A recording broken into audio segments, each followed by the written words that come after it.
Donc voilà, nous revoici pour la dernière partie, enfin la fin de votre émission, quand même.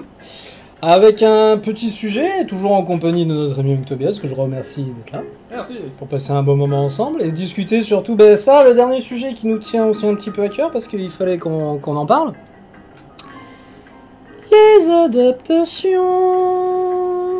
Donc ça, c'est un petit sujet qu'on reviendra dans la prochaine émission, mais qu'on commence à ouvrir ici, parce que ça peut lancer un très bon débat. Mais alors, les adaptations, pourquoi des fois ça pue? Pourquoi des fois, il ferait mieux de s'en passer? Jeux vidéo, cinéma... Eh ben, c'est plutôt simple parce que soit on essaie d'être original et on suit pas l'œuvre, soit on essaie pas d'être original et on suit malheureusement l'œuvre. Et ça part des fois en cacahuète. Une œuvre où tu passes 7-8 heures dessus n'est pas la même chose qu'un film qui dure 1h30. Ah bah ça c'est clair. Sans oublier la production. Hein, les producteurs ont même mise sur les 3/4 de leur film actuellement. Ça, tu peux pas fermer les yeux là-dessus. C'est clair Voilà. que le projet de départ est vite chamboulé. L'adaptation, on peut citer une particulière, jeux vidéo cinéma, après on reviendra pour plus, mais sur ça, en tout cas jeux vidéo cinéma, Resident Evil, hein. Ouais, je me suis quand même acheté la collection, mais Oui, on va pas le dire. oui, mais quand tu vois le dernier... Mais c'était parce qu'il y avait des zombies, merde, c'était l'époque où il n'y avait pas de zombies. Ah bah oui, c'est vrai que j'avoue que ça a commencé dans la période où justement il a un petit peu réintroduit, entre guillemets, c'était pas le seul, les zombies au cinéma. Ouais. Mais puis bon, le premier, je trouve, se regarde quand même. Pas de budget. Mais alors après... Arrêtez, il a jamais de budget, Anderson, quand il fait ses films. Je sais pas. Enfin, produit. Je sais pas. De toute façon, Anderson, moi je reste sur le... Alors c'est plus une adaptation, mais on reste toujours sur le vaisseau magnifique de Event Horizon. Voilà. Alors là, on sait pas ce qui s'est passé. Ça c'est... Il y a eu des idées. Des Waouh. époques où on avait des idées. Waouh. Là, le film, effectivement, à ne pas le regarder tous, hein, parce qu'Event Horizon est un film très très difficile, qui d'ailleurs est un très bon film à regarder, parce que c'est un bon film d'horreur, mais c'est surtout qu'il a été une belle inspiration pour le Dead Space. Oh, Ça, ils s'en sont jamais cachés, hein, Visceral Games, ils ont toujours dit oui, forcément. Très bonne inspiration pour créer la série Dead Space. Et on ressent bien, hein. Ah, pour Le vaisseau, l'ambiance. l'ambiance, le mec qui est comme... Enfin voilà, c'est le what the fuck total, on limite en enfer. Et puis pareil, voilà, le côté crasseux, le côté un petit peu alien du produit, franchement... Ouais. Voilà, donc oui, Resident Evil, après en adaptation... Alors, attends, moi Qu'est-ce qui nous a bien fait j'ai rire Super Mario Bros. Mais je le critique pas parce qu'ils ont essayé de quand même trouver un scénario à un jeu qui a très peu de scénario à la base. C'est vrai que c'était compliqué, parce qu'entre un mec qui est plombier, qui vend des pizzas, suivant Et qui veut cocher se la bonne taper, case, la princesse. et qui veut se taper l'impro de process, on part vite sur des sur un film... Le jour où tu me sors le Disney où il était un plombier qui se tape une princesse. J'avoue que c'est pas un Disney, alors. Je cherche. C'est vraiment un Disney. Recherche en en même cours. temps, si tu cherches, t'as le prince qui se tape les petites ménagères. T'as choisi Après, t'as aussi, quoi hein, mais encore bon. Hein. Ouais. Qu'est-ce qu'il nous dit, Skytar? Event Horizon et le Director's Cut a disparu à jamais. Ouais. Et on a Maruyama qui explique par rapport aux adaptations qui puent, les Yes Man. Avec Jim Eh Carrey. oui. Non, les Yes Man, Non, les mecs qui les font... mecs qui disent oui à Max tout. Payne. Ah Ah, comme dit le Bernard. Ah oui, bon, là, les polars, le jeu Max Payne est excellent pour le côté polar. Mais alors, ce qu'ils ont essayé de faire dans le film, non. En plus, j'ai l'impression qu'il y a un gros souci d'arriver à faire des polars. Parce qu'ils ont refait, si je dis pas de conneries, tu me corriges, avec Bruce Willis, Ouais, ils ont pas refait un... Un justicier dans la ville. Voilà. Ouais, bah, je peux pas dire qu'un justicier dans la ville, c'est un polar. Bon, j'aime bien Charles Bronson pour la moustache, mais bon. Et qui tire sur les gars et que tout le monde l'applaudisse, mais bon. Bonjour, bam, allez, ouais, trop bien. Je l'ai pas encore vu, Death Witch, mais faut que je- Apparemment, il a été critiqué. oh là là, il a pris cher surtout. Il a pris cher. Pire film apparemment de tous les temps. Enfin, pas de tous D'un les temps. côté, tu vois le film d'origine, t'as quand même peur déjà à la base. Hein. Mais j'ai l'impression que le polar est une grosse difficulté d'adaptation maintenant parce que ça demande une certaine subtilité et un certain cachet. Donc, Et Sin City, comme on parlait. voilà, on parlait de Sin City, effectivement, ah oui, ça restait dans l'idée du polar. Ils ont réussi, bon après, effectivement, je trouve que Sin City est quand même, moi personnellement, un bon film, après c'est vrai que c'est le copier-coller case par case de la BD. Oui. Et c'est ce qu'on disait, ils ont juste changé les textes, et c'est un copier passe par case. Quelques textes qui faisaient un En peu gros, le trop- storyboard, c'est la BD, quoi. Bon, Ah, mais moi, tu l'avais, hein. voilà, mais au moins, très bon film, polar. Le premier, hein, pas le deuxième. Hein. Oui, il y a eu un 2. Ah, je ne savais pas. Ouais, il y avait Doc. Ouais, non, je sais. Doc Brown. Je sais. Après, Ils ont essayé. T'as les adaptations inadaptables aussi. Après, ça dépend sur quoi tu te bases, mais t'as les bouquins, des fois, il y a des trucs qu'il faut pas adapter aussi. Des bouquins... Oui, bah oui, on va pas encore me relancer sur le sujet de 50 nuances degrés, parce que vous savez ce que j'en pense. Les films, je les trouve, voilà, ça a un public. Mais alors, les bouquins sont un public, mais alors les films... Le film, c'est... Ouais, c'est bon. Voilà, Pas de bon, la bonne tambouille, hein. comment ça se passe? Vous avez fait un vrai casting ou vous avez pris au pif dans l'annuaire? Non, je cherche encore. C'est surtout c'est que pas ça pour rien se qu'ils ont lit. gagné les Razzie Awards. Bah oui.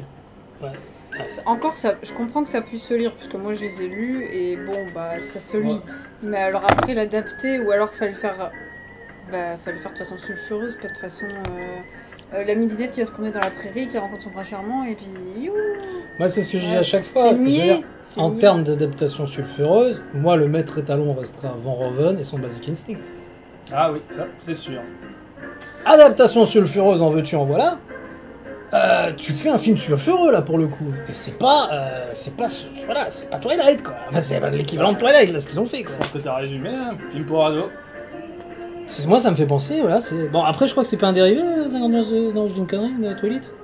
Non, Non, c'est pas ça, du tout, non, c'est je pas le confonds. même... Non, Non, pas je le même confonds. auteur et rien à voir. Oui, mais excusez-moi, je suis pas grand. J'ai réussi à tomber sur là, mais j'ai pas regardé plus Non, que non, ça. non, c'est pas du tout... Mais les films, non, ouais, j'ai vu. Non, c'est pas possible. Non, tu peux pas faire des adaptations comme ça en disant je suis sulfureux juste pour faire ramener des gens au cinéma. Sans déconner, les mecs. Ou alors faire un truc, ce que je t'ai dit, vachement sulfureux et respecte pas le livre. Comme on dit, le mot adaptation, après c'est Ah oui. large. C'est pas copier-coller ce que t'as dans le bouquin comme ça a été. Je suis désolée, ça a été le cas pour 59 degrés. J'ai pas vu les trois, je crois que j'ai vu que le premier. Ouais, j'ai vu que le premier. Mais c'est carrément limite du copier-coller. Et là, fallait pas du tout faire adaptation. Le mot il dit bien adaptation, tu peux reprendre et tu peux le transformer. Après, ça double tranchant. Les fans en général ils veulent voir le copier-coller. Et il y en a d'autres qui veulent pas voir le copier-coller. Mais là, fallait vraiment faire un truc, fallait te l'approprier et te faire un truc à ta sauce quoi. Ou alors un film, tu changes les noms, tu fais ce que tu veux. Ouais. Mais pas ça quoi. C'est vrai que pour en revenir à ce que disait effectivement, oui, je me suis un petit peu emballé, pardon. Effectivement, Basic Instinct n'est pas une adaptation. Mais ce que je veux dire par là, c'est effectivement, comme on dit, c'était sulfureux et moi j'aurais voulu retrouver un truc comme ça quoi. Bon sang de bois. Ouais, mais attends, c'est le coup de la secrétaire. Hein. Ah ouais, non mais... Pour ça. Donc adaptation, après, niveau film, jeux vidéo, bon... Qu'est-ce qu'on a Metal Gear qui compte faire. Ouais, alors... Par le réalisateur de King Kong, de Kong, le dernier de Kong, ouais. Bon alors, le dernier Kong a été critiqué, mais il faut pas le voir comme un ratage, parce que... Déjà, il fallait faire une œuvre totalement différente. Et après, il fallait vraiment qu'ils entrent en compte le fait qu'il va se battre contre Godzilla. Alors on va pas partir sur un King Kong de 15 mètres de haut avec un de 50 mètres. Ça c'est clair. Et le côté Vietnam qu'ils ont voulu faire, donner une bonne petite interprétation, de se dire, mais, si t'avais un monstre dans les années 60, comment ça se passerait? Ils l'ont joué comme ça quoi. Ouais, ils l'ont joué comme ça. Donc Metal Gear étant aussi un petit côté rétro, et qui ne sera pas vraiment une vraie ça sera une adaptation du jeu, mais ils vont différer du jeu. Ils vont différer, c'est ce qu'ils ont dit. Je pense qu'on ne verra pas le revolver avec ses guns. Je suis si psychomantis. Ça fait très manga au final. Hein. Bah, c'est pour ça que maintenant il y a beaucoup de mecs qui se sont mis d'ailleurs à faire des bouquins, des comics et des mangas sur Metal Gear. Ouais. Beaucoup au Japon d'ailleurs. Bah, mais c'est vrai que moi je trouve ça bien qu'ils se lancent dans l'idée de le faire, mais après bon, à voir. Moi je vais être regretté qu'il n'y aura pas. Tu veux qu'on se tire l'oreille? Ça va me manquer cette phrase. Ouais, écoute dans la version française. Ah, ça va me manquer. Ouais, mais ça va me manquer quand même, tu vois. Tu veux qu'on se tire l'oreille? On a un beau commentaire de Maroyam, effectivement, qui résume bien. Il dit « Au-delà du problème de réalisation, c'est souvent des œuvres et univers cultes que les spectateurs se sont appropriés avec un profond attachement, parfois proche de la vénération. Et c'est dur de contenter tout le monde, toutes les niches qui se projettent dedans avec l'appréhension du changement de média, vu comme une épreuve test dans l'inconscient massif. Mais il n'empêche pas que les films sont souvent des études de marché maladroites. Ah oui, tout à fait. Pour contenter le plus large public possible. D'accord ? Tour de force quasi impossible. Les seuls s'étant démarqués ont eu des partis pris forts relatifs uniquement à leurs propres intentions. Exemple, Logan. Moi je pensais à l'adaptation de jeu Silent Hill, premier du nom. C'est vrai. Bon, j'ai un petit truc pour le deux, mais le premier du nom. C'est vrai. Hormis quelques lenteurs, certains passages. Il avait fait le pari de prendre le mec, de transformer en femme. Pas transformer en femme, dire du point de vue féminin. Ouais, féminin, pour avoir un mieux côté mère-fille. C'est une adaptation. Père, bon, c'est très bien que malheureusement on dérivera plus facilement le côté père. C'est une bonne adaptation. parce que du coup, il a adapté le scénario. Il n'a pas contenté de faire un copier-coller vulgairement, quoi. Ouais, c'est ce que dit Sky Taylor, il dit qu'il préfère un réalisateur qui s'approprie un matériau d'origine et qui insère sa pote plutôt qu'un copier-coller. C'est ça. Je sais pas ce que vous pensez, vous, en commentaire, laissez-le. Mais moi, je pense que... Enfin, on pense que c'est ça. Franchement, c'est dommage. Je suis pas là pour revoir un jeu, revoir un manga. Je suis là pour voir une œuvre faite par quelqu'un, mais dans l'univers de cette œuvre de base. Donc il faut déjà que le mec il ait aimé l'œuvre et qu'il se l'approprie. Par contre, tu te prends, désolé pour l'exemple encore, d'un 49 degrés, tu prends la première juste parce que ça a été un best-seller mondial au niveau des livres et tu dis vas-y, je te la fous, elle va nous faire la tambouille, bah ça marchera pas.